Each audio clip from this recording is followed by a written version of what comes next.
Zhang Kun Tang. Tang. Yes. Okay. Kun Tang. Okay. And So call you Ted? yes. Is that okay? Okay, Ted. My Go ahead. supervisor is also Professor Yang Zhenda. Okay. And my background is I used to study sports management and sports science. Oh, okay. Yes. Sports. And actually, I'm new to the psychology field. Okay.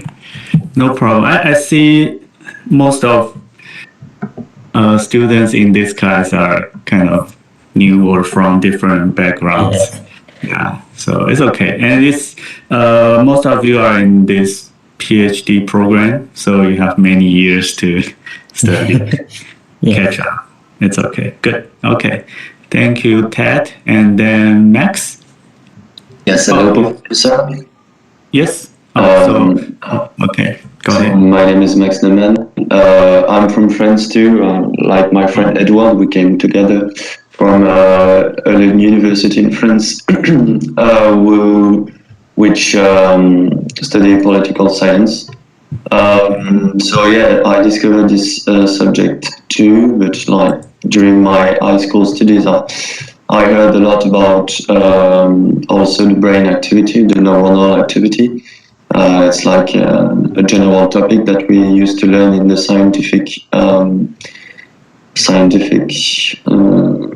like there is classes that we need to choose in France for high school, and there is a scientific one, the one that I choose. But yeah, it's not really linked to political science, in fact. But I think it's interesting to know how people think generally, and for their brain behavior. It can be very interesting to know how to create, I don't know, like relationship with someone thanks to those information, and to, yes, as it would say, the practical point of view to understand all of those behavior. So I'm quite pleased to know about neuronal activity and cognitive science. So yeah, I think that's all. Great, thank you. And both of you are in the undergrad program or like master's program? No, we are exchange students, so undergraduate. Okay. It's like our third years of university that we spend abroad. So far here at the NCKU. I see. Okay, great. Thank you. Welcome. Okay, and then Shushen, is that correct? Yes. Shushen. Okay. Also in Professor Yang's lab. Okay. Go ahead. Yeah. Hello, I'm Shushen Feng. I'm also new to psychology, and I'm from a digital design and game development background. I'm interested in utilizing virtual reality to train cognitive and spatial intelligence. Yeah. Okay. Great. All right. So I think we've got everyone here. Let me just check. So right now we have 4, and we should have another one, but wasn't here today, right? I don't think so. I heard that we have finally 4 because the 6th one has left the course, so I think that's why it's not here today. I see. Okay, great. Then we have all.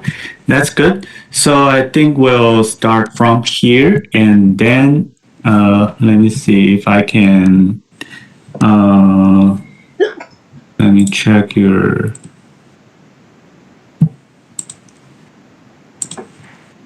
Okay. Okay, and then I think we can first let you guys ask any questions you have from the video. If you want, you can just open microphone to speak, or you can leave it on Slido first or chat. Probably Slido is easier for me to overwatch. So probably Edward, you can go first. You say you have some questions. Thank you, Professor. I had a question about the picture of the memory system you just gave at the beginning of your video. Yes. So there is two parts: the declarative explicit and the non-declarative implicit. Yes. And you said you will not give lots of details about the different categories is in non-declarative. So I wanted to know more about the four steps, because I was really interested by the other categories. So maybe it could be good to understand more what category corresponds to what activity in our everyday life. Okay.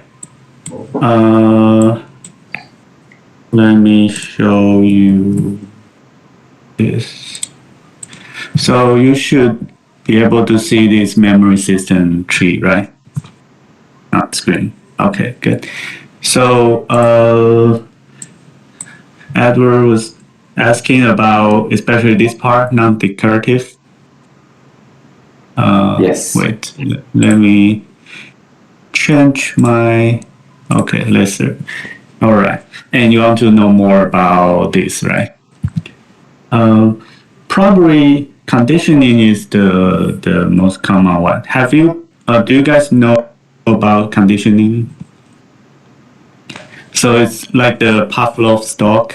So if you usually it's like if you pair something together, like when you ring the bell, and then you'll give the dog food, like meat or something, and he will then learn to expect that whenever he hear the bell again, the food might come. So this kind of association, that's the SR, learning, binding, stimulus, response, learning. So this kind of learning, so it's called the conditioning. So originally there are many studies on this using like rats or different kind of animals. Probably in the 1920s, 30s. From then on, there are many studies on this part. So we know a lot about this now, and it's non-declarative or implicit because the animals can do this, and we don't need to remember learning that. You can still learn the association.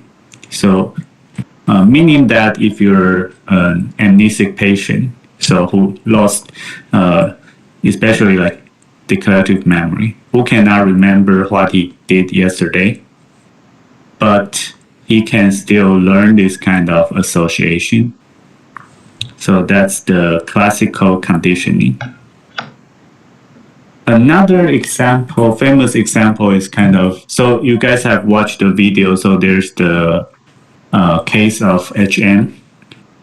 So this kind of case, every time the doctors came in, he has to introduce again himself. So there was a story, another patient case. So the doctor just hit a pin, like a needle or something in his palm. And when they shake hands, the patient just got pinned. So very hurt a lot, painful. And the next day, they came again, and of course the patient didn't remember the doctor, but when the doctor wanted to shake hands with him, he refused, but he didn't know why. Meaning that he has the emotional or the stimulus response connection built. He has some idea or information that this will lead to something bad, painful, but he doesn't remember. So So this is the kind of classical conditioning and kind of implicit without conscious awareness, but they'll still kind of leave tracks in our brain and affect our behavior or even judgment kind of thing. So this is the kind of most simple one. And now associative, maybe a little bit similar, but some also refer to kind of reflex, kind of very simple kind of thing. So I probably won't say too much about this. And procedural, especially referred to the kind of like more motor kind of thing, like learning how to ride a bike, how to swim, or like any kind of sports, like playing basketball, how to shoot and practice a lot, then you will improve this kind of skill or motor movement. Even though if you're amnesic, even if you don't remember practicing or how to do it, your body just remember. So this is the kind of thing. And also not only motor, so also refers to some kind of cognitive sequencing. For example, calculating, like mental calculating with math, or some kind of SOP. If you're doing something, there are certain steps. So if you're getting used to that, then it's kind of procedural sequence. And priming is another big area. So there are many different kind of priming, but basically priming means that the things you have watched or heard before, the things you experienced before, will affect your future processing. Usually, if positive priming usually means that, say, the face you have watched before, the next time you see it, you will identify it faster. So that they also link this to some kind of perceptual learning. So say if you're a newborn baby, you came into this world and you see like a bottle for the first time in your life, then your visual system will need to learn the shape or color of the bottle. So the first time you have to process maybe more, and then you maybe make some kind of memory or impression in your brain. And next time you see it, you'll identify it faster, or even you maybe identify you have seen this before and identify the function, the role of it. So also like faces, like your father or mother's face. So the first time it's still not in your brain, but after many times you form this kind of perceptual, like the relationship between the eyes, the nose, the mouth, the configuration. So this kind of thing can be learned from this system. And this can be separated from declarative memory. So it's more like the kind of the learning in lower brain area, like visual perceptual. Yeah. So like learning how to read, like read English words, sentence, this kind of thing can also be practiced. So there's some also some experiments use stimuli like mirror words. So there are words like left, right, reversed. So, or upside down. So this is uncommon words, but we can practice to read these kind of mirror words faster and faster. And this kind of process might involve more with this system. Yeah, so there are kind of like some different things, but the common part probably is just more implicit without conscious awareness. Even if you don't know you have done this before, you can practice to get better and better. Also, another kind of priming, they call this production priming, because the one I was mentioning is more like doing the same thing again and again. You're getting better, but the production one usually is like some idea or concept can come to your mind faster.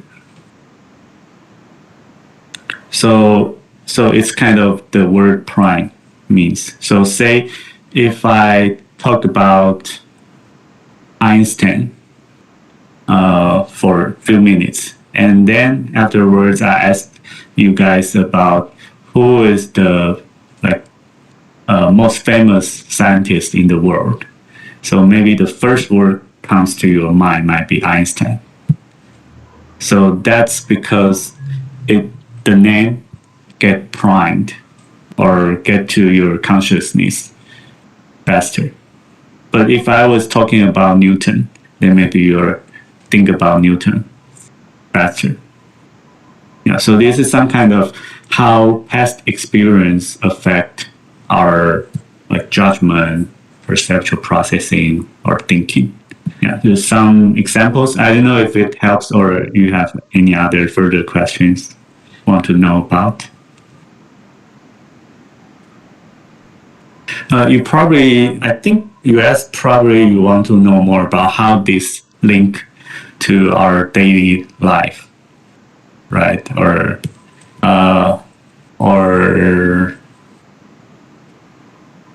how this link to political behavior might be more difficult. I'm not sure about everything. But like procedural usually is more like sports kind of thing. Also, the other thing is like habit. So people also talk about building some kind of routine or habit to do things. Good habit, bad habit might be also related to this.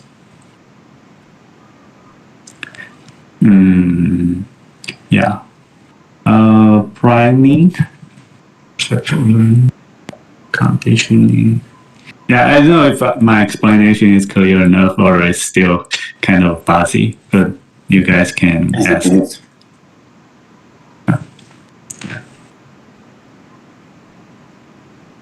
Good. And any other things or further things you want to know about? Okay, so thank you for these details.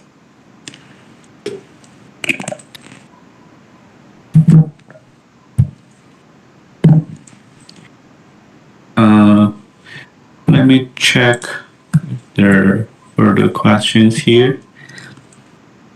If you guys have other things, you can leave on Slido to ask. Okay.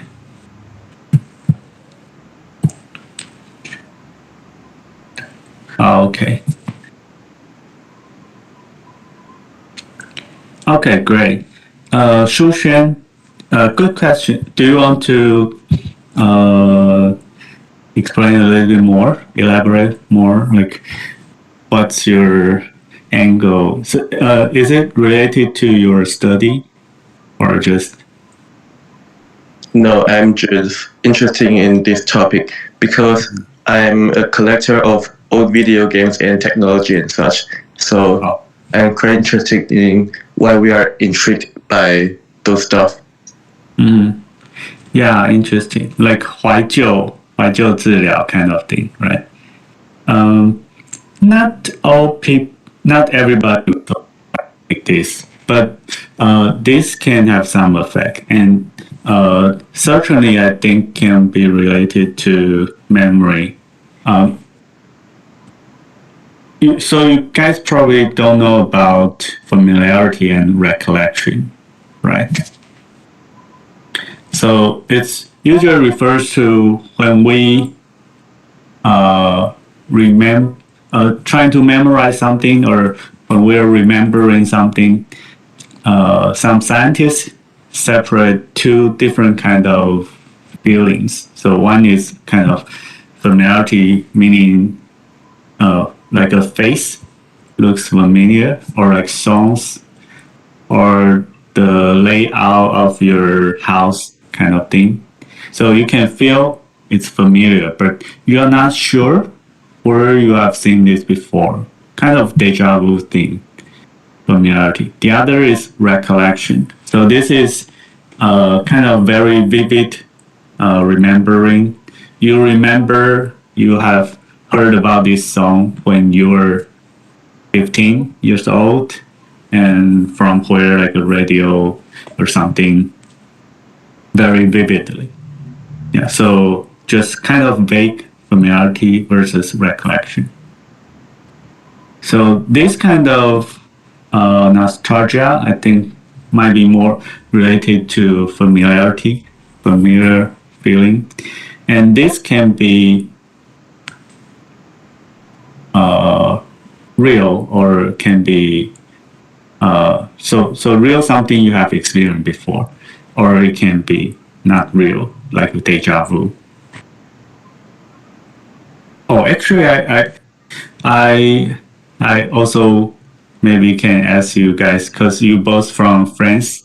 So I heard deja vu is kind of the word from French, right? And you have some other similar but different meaning words. You know what I mean? Like kind of familiarity for places or for different areas. I know. If you don't know, it's okay. But I've heard. Like you mean if we have places that are related to the déjà vu ID? Yeah, deja. Yeah, I just vaguely remember there's some other phenomena similar to this, but a little bit different. But it's okay if we don't ask anything. Then so just come back to this question. So for example, people use this kind of methods to kind of treat or to help people, say like with dementia, Alzheimer's disease. So if they're staying in the hospital or in the like care house, now there's a trend. People try to create the environment that's more like how they used to, how they grew up. So like using the old furniture, old like TV or everything, and playing old songs to their like. And there's some theories that this might help them. Yeah. So this can be in two ways. So I was saying, so there are different kind of people. Some people might get the sense of security from familiarity. Meaning, if you think about like animals, if they're in the field, so usually if it's a novel place, it might be dangerous. So it might be lions, tigers, or all sorts of predators. So you have to explore the environment to see where is safe, where is not safe, to know about the place. After they know the place better, they will get the sense of familiarity and lead to security, sense of security. So oftentimes this is a good thing. But also on the other side, novelty can be good too, right? So if you want to find more food or other simulations, you might need something novel. So people also, like some people try to get that's novel. Yeah, so there's two parts.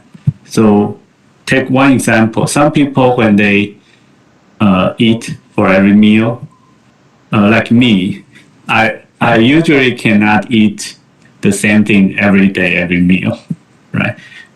But some people, they go to the same restaurant every day and order the same dish, same meal. So some people, they like the security or familiarity, but some people, they seek for novelty. But this is kind of combination of all this. And to get the sense of familiarity is definitely related to memory. You need to have the memory function well so that you can have this. Yeah. On the other side, if you're anticipation, if you don't remember you have experienced those things before, then you probably everything will look novel to you. I forgot if I mentioned that in the video, but if you're like HM or anticipation, when you watch like a TV drama series or read a novel, so the first chapter, first series, every time you read it, it's like a new thing or a joke, like still interesting to you every time. So it's because you don't have the memory. Yeah. Okay, and Shu Xuan also asked about. Oh, I think probably this is what I meant. As how you guys? So this is French, right? Or jamais vu? Don't know how you. It means never seen, jamais vu. Jamais vu. It's Right. like it's quite the opposite of déjà vu. Yeah.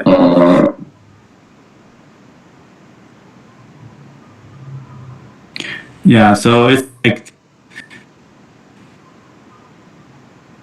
the old thing before, and also have these different types of kind of disease or symptoms. Often they're not a disease per se, but there might be other disease causing this. Yeah, so I've heard like a professor from New York said that they have a patient, I think a fireman. So that's more like deja vu or false memory kind of problem, which is when he walks on the street, everyone he sees, he feel is familiar with them, but actually he have never seen them before. He doesn't know their names, but he just the sense of familiarity. Yeah, so this can also be caused by some brain problems or other disease, but this can happen, like false familiarity. Feels everybody's familiar, but actually not. And on the other side, they can elicit kind of symptoms. So actually, the people you know, but you cannot recognize. So maybe a little bit more like Johnny's view. Something similar might be prosopagnosia. Have you guys heard about it? Prosopagnosia. So 脸孔失认症. It's like it's the problem that you cannot recognize faces. Familiar faces like your wife, your husband, your parents, you should know them very well. But when you see the face, you cannot recognize that is your father, your mother. You can tell that's eyes, that's the nose, that's the mouth, but combined together, the configuration, you don't feel familiar, you cannot recognize that's a person you know. So this is like another special kind of problem. Also, the thing you should know, but you don't feel familiar or cannot recognize. And this is actually there are many people having this kind of problem. But in real, everyday life, they can usually use other cues to recognize people, like when they start to speak, by their voices or by how they dress, how they act, and you can tell, oh, that's the person I know. Yeah, so this also happened. Yeah. Okay. Okay. And question about exercise. I think. Oh yeah. Okay. Good question. Change structure of frontal lobe. Differential. Yeah. So many studies have found the benefits of exercise, especially like hippocampus, medial temporal lobe, which also is very important for memory as well. So memory, spatial navigation, spatial memory, and somehow still people are still studying this, but somehow this is the area that get benefit the most with exercising. Yeah, so hippocampus and frontal lobe. I think there's some evidence as well, but probably not always the main part. It also involves in what kind of exercise. So still need more study, but people are talking about like close or open. So close is like running. You just by yourself keep running. And the other kind of is more like sports, like team sports, like soccer, basketball. You need to run to different places, and you need to make many quick judgments and watch what other people do, interaction. So this different kind of exercise might be different, or aerobic or non-aerobic. They could have different effects as well. Yeah, but good questions. I think the latest articles often found several brain areas are affected. So hippocampus is definitely one major part, but probably not the only part. So it can be frontal and also other areas as well. Yeah, good questions. And let me see. Probably we have a few minutes left, and if you guys still have other questions, you can keep asking. And I think I'll just wrap up with. So this one, let me see. Can you do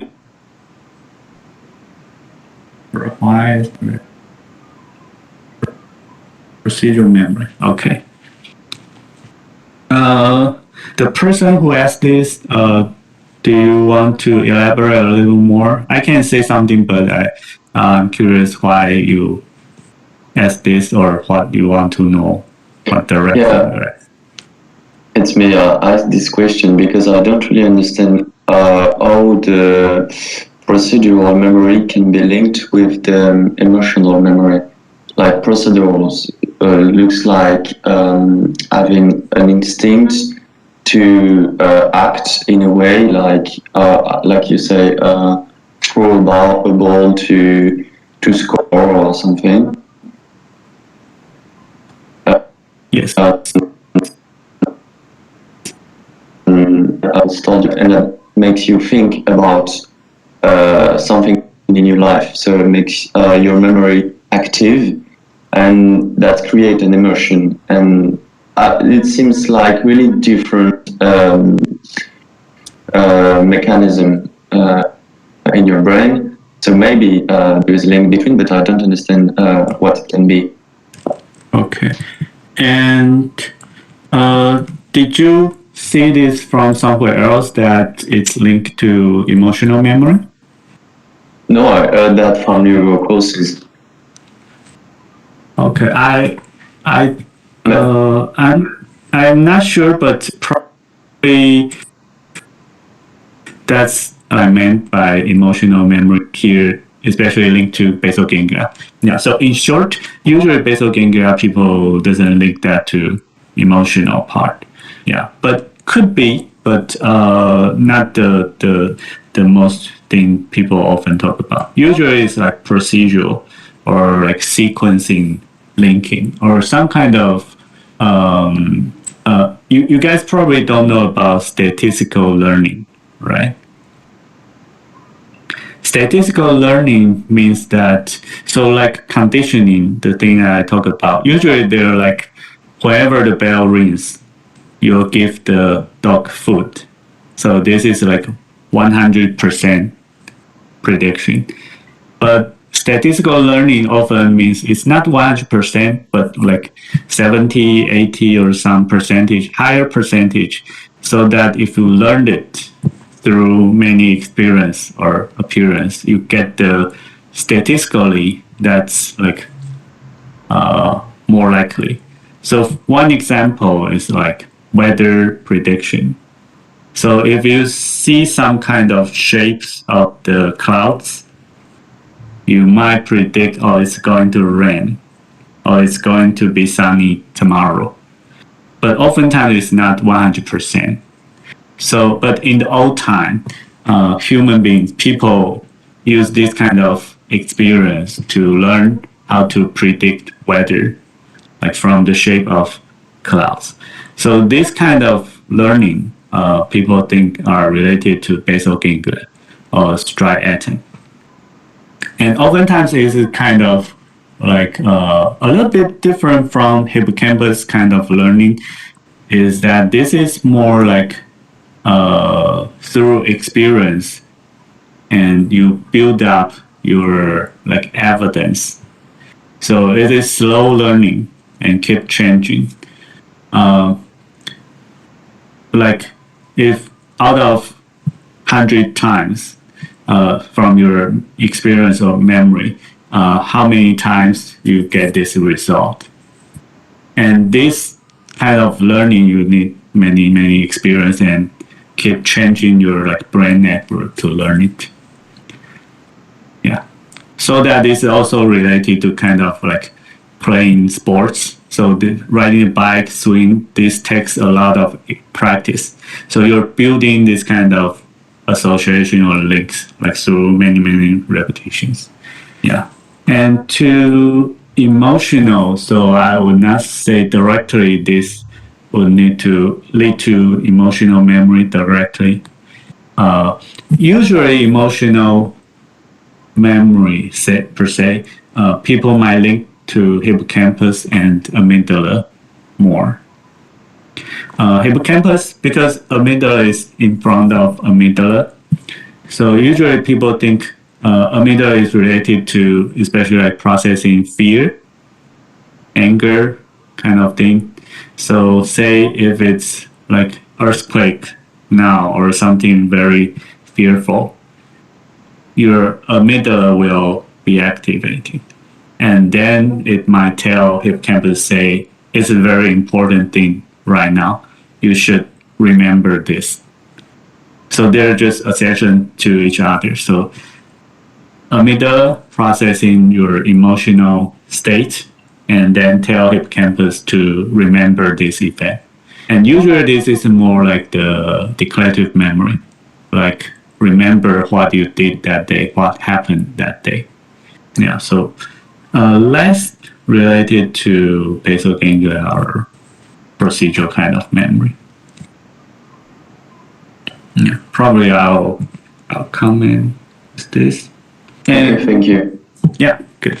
It's about time, but if you any other question, I can still maybe get one or two. But if not, go ahead. Yeah. Yeah, maybe just a quick question.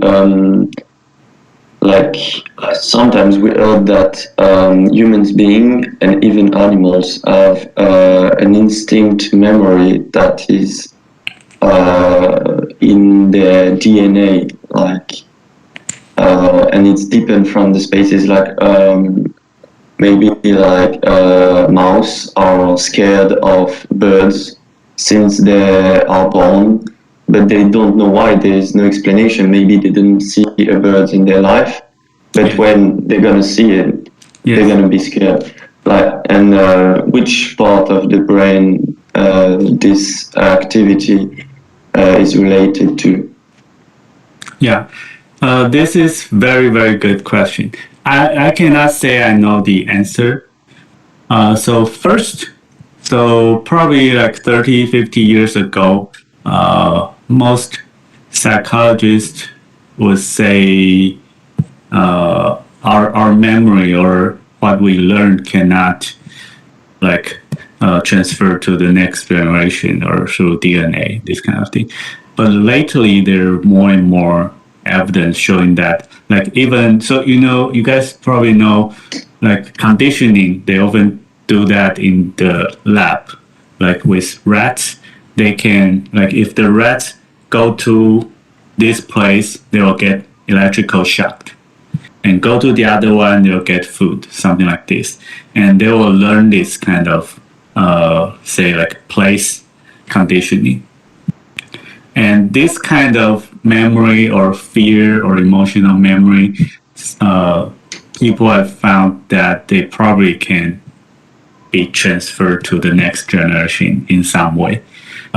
Still kind of controversial, but if this could happen, maybe there's some kind of possibility for like past life memory or incarnation or all these weird things. But the other thing you mentioned was like rats fear or birds or something like those kind of things. Some may be built in DNA or genetically, but not all of them. So this is still controversial. So some probably it's natural, but some actually not. For example, there are studies showing that some monkeys fear for like snakes, but they found that this might not be in their DNA. So if this is a newborn monkey in the lab, he has never seen snakes before. Actually, he will not fear for snakes. But they found that if they put the lab monkey with a wild field monkey, after a while, the lab monkey will start to fear for snakes. So some kind of observational learning or something you can learn from other people. It's kind of the story about, I don't know, monkey or something. They wash apple before they eat or something. So they learn this from observation or from watching people do this, and then so some kind of things are through learning and some are built in. So still a little bit controversial, but very interesting and good question. Yeah. Sorry, don't know all the details, but Okay, so yeah, there's no quite, as you said, very established answer to this question. Like there is a debate in the scientific. Okay. Yeah. Okay. Still Interesting. ongoing, changing, and depending on different species and different behavioral phenomena, they can vary. They're still ongoing. Yeah. Yeah. Okay. Good. Yeah. And I think probably it's about time. So very happy to talk to you guys. If you have any further questions, you're welcome to email me, especially like if you're study research or other things you think about memory or this kind of thing you want to know more. You can just email me. Find me on the website. Yeah, welcome to talk to me. So, okay, so I think this is it for today. Professor, I'm sorry. Yes, may I have the link? Because I know Professor just record the meeting. So may I have the link so I can submit to Moodle? Okay, the link for what? The meeting, because I saw Professor just record the. This one? Yes. The So I would like Okay. to submit the video, either the recording or the link, okay. so I could submit to Moodle. Okay, yeah, sure. So I'll give it to you after class. Okay. Okay, Thank you no so problem. much, Prof. All right, thank you, and thank you all. So that's it for the day. Thank you, Professor. Professor, have a good day. Bye bye. Good Thank day. you. Thank you for Bye. your answer. Bye. Thank you.